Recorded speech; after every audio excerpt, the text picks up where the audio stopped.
So I have had some more success today. So what I did, compared to how it was before, was I added a grounding wire right here. Just on a little ring terminal connector, and I kind of have it concealed for the most part in a sheath. I think the way it should be is this bolt here is where the bumper attaches.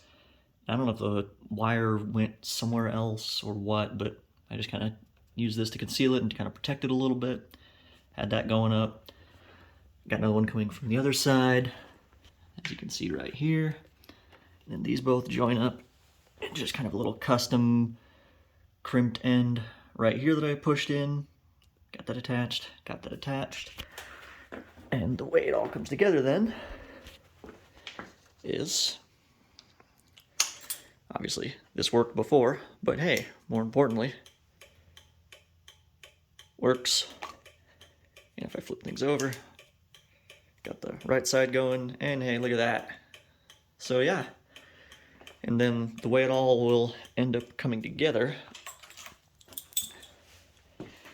is the seat itself, the lip of it actually ends right about here.